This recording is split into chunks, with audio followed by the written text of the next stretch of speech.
সালাম আলাইকুম বন্ধুরা। আজকে আপনাদের সাথে শেয়ার করতে আসলাম আমার মুরগির বাচ্চাগুলোর আপডেট। তো প্রথমেই শুরু করি, এই যে একজন মুরগির বাচ্চা, ওনাদের আজকে নাম রাখবো, ওনাদের বিষয়ে আপনাদেরকে সব আপডেটগুলো আজকে জানাবো। দুইজন মুরগির দুইটি নাম আমি ভেবে রেখেছিলাম, কিন্তু দেখলাম কমেন্টে একজন নাম করেছে রনি মুনিয়া। কার নাম রাখবো রনি, কার নাম রাখবো মুনিয়া। তো দুইজনের মধ্যে যে একটু বেশি উঁচা বা যে মোরগের মতো দেখা যাচ্ছে তাকে আমি রনি রাখার চেষ্টা করবো, আর যে মুরগির মতো দেখা যাচ্ছে এখনো শিওর না, তার নাম রাখবো মুনিয়া। তো এখান থেকে ফাইনাল হলো, এটা হচ্ছে রনি আর উনি হচ্ছেন মুনিয়া।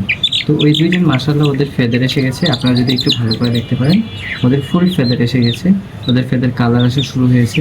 প্রথম স্টেপ তো হলো মুরগি কেনার ক্ষেত্রে, কারণ মুরগি যখন আপনি ভালো মুরগি, ফিট মুরগি বা দৌড়াচ্ছে এরকম মুরগি কিনতে পারবেন, তখন ওই মুরগিগুলো আপনি মোটামুটি টিকাতে পারবেন, কিন্তু বাকিগুলো ওইরকম আস্তে আস্তে ঝিমিয়ে মারা যাবে। এখন মুরগি কেনার পরে স্টেপ হচ্ছে আপনার একটি মুরগি আনার পরে অবশ্যই একটি লাইটের মধ্যে রাখতে হবে। লাইটের মধ্যে রাখা মানে ব্রুডিংয়ের দেওয়া বা এতে হিটের ব্যবস্থা করে দেওয়া। কারণ একটি মুরগি যখন বাচ্চা থেকে জন্ম হয় তখন ওই মুরগি তার মার ফেদারের ভিতরে থাকলে ও মোটামুটি ওর প্রয়োজন মতো হিট ওর মার বডি থেকে পায়। কিন্তু এখানে যেহেতু আমরা কোনো হিটের ব্যবস্থা করছি না, সো আমাদের লাইট দিয়ে ব্রিডিংয়ের ব্যবস্থা করতে হবে, ব্রিডিংয়ের ব্যবস্থা করতে হবে। আর ব্রিডিংয়ের ব্যবস্থা করার পরে অবশ্যই খেয়াল রাখতে হবে কোনো অতিরিক্ত লাইটের হিট না হয়, এতে মুরগি সমস্যা হবে। তো মুরগি পালার সময় অবশ্যই খেয়াল রাখতে হবে যে আপনি কীভাবে লাইট দিচ্ছেন, কত পরিমাণে দিচ্ছেন, কতটুকু দিলে ভালো হয়। আমি এক্স্যাক্টলি এখন বলতে পারছি না কতটুকু ওদের জন্য বেটার হয়, তবে আমি আপনাকে দুটো সাইন দেখাতে পারি। সাইন হচ্ছে এক, যখন মুরগি একসাথে জড়ো হয়ে ঘুমিয়ে থাকবে বা একসাথে শুয়ে থাকবে তখন বুঝবেন যে ওর হিট প্রয়োজন।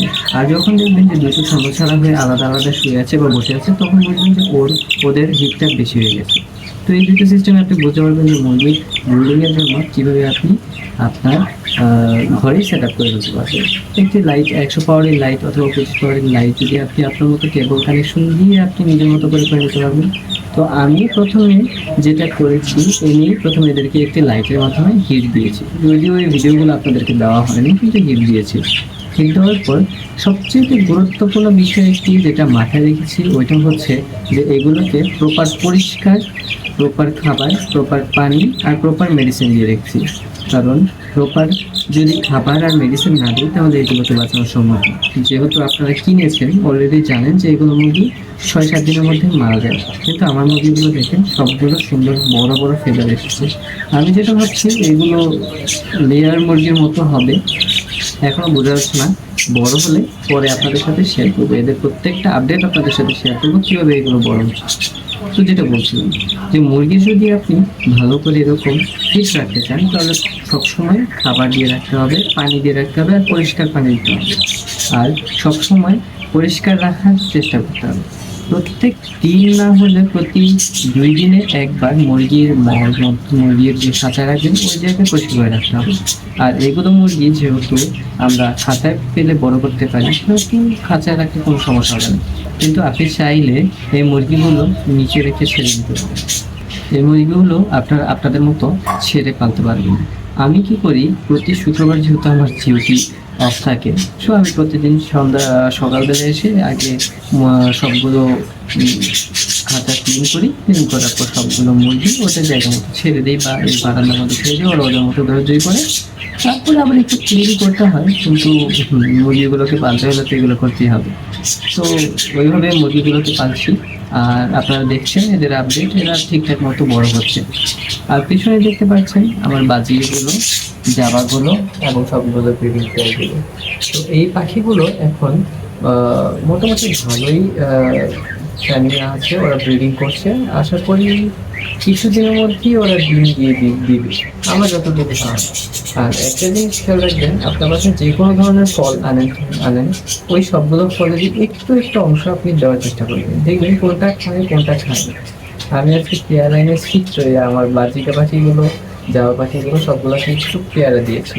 তো এই পেয়ারাগুলো ওরা খুব মজা করে খায়, যেটা আমি দেখলাম, আগে কখনো দেখিনি, আগে এবার প্রথম টেস্ট করে দেখলাম ওরা পেয়ারাগুলো খুব ভালোভাবে খায়। তো এখন একটা গুড নিউজ আর ব্যাড নিউজ আমি বলতে পারছি না, আপনাদের সাথে শেয়ার করতে যাচ্ছি। ওইটা হচ্ছে আমার জামা পাখি। আমি আগে অনেক বাজিকা পাখি পেরেছি, কিন্তু জামা পাখি খুব কম পালা হয়েছে। বাজিকা পাখি যদি আমি বলি, আমার এভিয়ারিতে যখন আমার এভিয়ারি ছিল, তখন আমার মোটামুটি 200 জোড়ার মতো বাজিকা ছিল, শুধু বাজিকা। কিন্তু বাজিকা আর ফিঞ্চ ছিল কিছু 10-15 জোড়ার মতো, কিন্তু আমার কখনো জাভা স্প্যারো পাখি ছিল না। তো জাভা পাখি নেওয়ার পরে আমি হয়তো বা একটু ভুল করে ফেলেছি, হয়তো বা দুইটাই ফিমেল। কারণ আপনারা এখন ভিডিওতে দেখতে পাচ্ছেন আমার জাভা পাখি যেগুলো আছে এগুলো মোটামুটি 9টা ডিম পেড়েছে, কিন্তু একটা জাভা পাখি সর্বোচ্চ 4 থেকে 6টা ডিম পারে। 9টা ডিম পারার মানে হচ্ছে হয়তো বা দুইটা ফিমেল, আর নয়তো ফিমেলটা জোর করে 9টা ডিম পেড়েছে, যা ফার্টাইল না। তো এইটা বোঝার সবচেয়ে সহজ উপায় হচ্ছে আমাকে 1 সপ্তাহ ওয়েট করতে হবে। যদি দেখি যে না 1 সপ্তাহ পরে দুইটাই ফিমেল, মানে কীভাবে বুঝবো যে, যদি দেখি 1 সপ্তাহ পরে কোনো ডিম ফার্টাইল হয় নাই, এর মানে হচ্ছে দুইটাই ফিমেল। আমি হয়তো বুঝতে ভুল করেছি, পাখি মেল ফিমেল চিনতে ভুল করেছি। কিন্তু সমস্যা নেই, আমি যার কাছ থেকে এনেছি উনি বলেছেন যদি কোনো সমস্যা হয় উনি আমাকে তৎক্ষণাৎ চেঞ্জ করে দেবেন। আমি ভাবছি যে দুইটা ফিমেল না রেখে দুইটা মেল নিয়ে আসবো, একটা ব্ল্যাক একটা হোয়াইট। তো ব্ল্যাক অ্যান্ড হোয়াইট যে মেলগুলো আনবো, ওই মেলগুলা এদের সাথে জোড়া দিব। জোড়া দিলে এদের আমার 1 পেয়ার থেকে এখন 2 পেয়ার হয়ে যাবে। তো যে লোকের কাছ থেকে এনেছি ওই লোকও মোটামুটি বলেছেন যে উনি আমাকে ভালো পেয়ার দেবেন নেক্সট টাইম যদি নিয়ে আসি। তো আশা করা যাচ্ছে যে নেক্সট টাইম এটা হবে। তো এই হচ্ছে আজকের আপডেট। আজকে সকাল থেকে আমি পাখির খাঁচার পেছনে কাজ করছি, বেশি সময় না, 30 মিনিটের মতো সময় দিয়েছি। এখন এই সেট আপগুলো আপনাকে আবার দেখাচ্ছি। আমার নিচের যে বাজিকা পেয়ারটি আছে ওইটা মোটামুটি ডিম দেওয়ার টাইম এসে গিয়েছে, ওইটা হাড়িতে বসে থেকে ফিমেল যেটা আছে। আর আবার স্প্রেডার আপনি তো আপনাদেরকে দিলাম, ওরা এখন পর্যন্ত 9টা ডিম পেড়েছে। এখন ফার্টাইল হলে বিশ্বাস, কারণ 9টা ডিমের মধ্যে যদি 2টা ডিমও ফার্টাইল হয় তাও বিশ্বাস যে না ওরা যায়। আর যদি ফার্টাইল না হয় এর মানে হচ্ছে আমাকে জোড়াটা আবার চেঞ্জ করতে হবে, যেটা খুবই কষ্টজনক হবে। তো আজকে এই পর্যন্তই, ইনশাল্লাহ আবার দেখা হবে আপনাদের সাথে। আর যদি কোনো টিপস অ্যান্ড ট্রিক্স প্রয়োজন হয় আমাকে অবশ্যই জানাবেন কমেন্টের মাধ্যমে।